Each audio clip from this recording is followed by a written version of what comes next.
Update po tayo sa impeachment proceedings laban kay Vice President Sara Duterte. Hindi po binuksan ang isang kahong naglalaman umano ng tax record ng bise. At nakatutok live si Rafi Tima. Rafi! Vicky, ang Bureau of Internal Revenue ang huling sumalang sa hearing ngayong araw. Dala nila ang isang kahon na naglalaman nga ng sinasabing tax records ni Vice President Sara Duterte at asawa niyang si Attorney Manasseh Scarpio. Pero sa huli ay hindi naipresenta ni BIR Commissioner Attorney Charlito Mendoza ang nasabing mga dokumento. Base raw kasi sa batas, bawal ang pagsasapubliko ng anumang tax records ng isang individual maliban na lamang kung hilingin ito ng Kongreso in aid of legislation at kung bubusisiin ito sa isang executive session. Sa isang punto, tinanong ng chair ng komite kung maging ang mga senador ay pwede itong buksan sakaling umabot sa Senado ang kaso. Tugon ng BIR, hindi. Matapos malinawan ng BIR na hindi in aid of legislation ang isang impeachment hearing, nagbanta pa ang ahensya na babawiin na lang nila ang mga dokumento.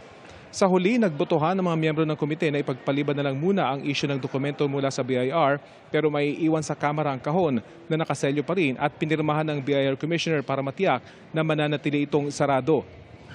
Pag-uusapan na lang daw nila ito sa mga susunod na pagdinig. Narito ang bahagi ng diskusyon sa pagdinig kanina. An impeachment proceeding or an impeachment trial is not one of the exceptions. So even to the Section senators cannot open this box? 27. If we go by the provisions of the law, Madam Chair, then there is no basis as well for the disclosure. And therefore, what we will do, Madam Chair, is to withdraw our submission.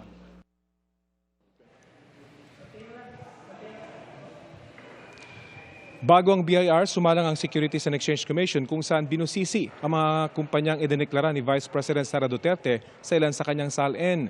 Sa 10 kumpanya na nakadeklara sa SEC, kapuna-puna umano na marami sa mga ito, lugi ang isinumiting financial records.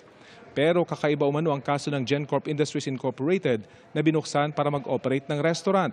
Sa 2021 Audited Financial Report, kumita ito ng 28 million. At sa mga sumunod na taon, umakyat sa 300 hanggang 394 million ang kita nito. Pero ang idineklarang tubo, umabot lang mula 1.8 hanggang 3.3 million pesos. Dahil sa mga nakitang numero, puna ng ilang miyembro ng komite, tila hindi tugma ang kita ng mga kumpanya idineklara ng bise sa kanyang kita. Maliban pa ito sa nakasaad sa batas na bawal mag-engage sa pribadong negosyo ang isang public official. Sa testimonya ng SEC, nakalista bilang stockholder at miyembro ng Board of Directors ang bise habang siya ay nakaupo bilang pangalawang pangulo.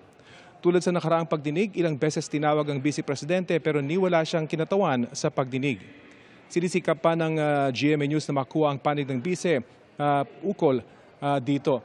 Bandang 6:44, Vicky, nagtapos itong pagdinig. Ang susunod na pagdinig ay mangyayari sa April 29, Miyerkules pa rin sa susunod na linggo kung saan inaasahan naman na dadalo ang NBI para presenta ang kanilang resulta ng kanilang investigasyon sa nangyaring pagbanta umano ng bise sa buhay ng Pangulong Bongbong Marcos, kanyang asawa at Ninoy Speaker Romualdez.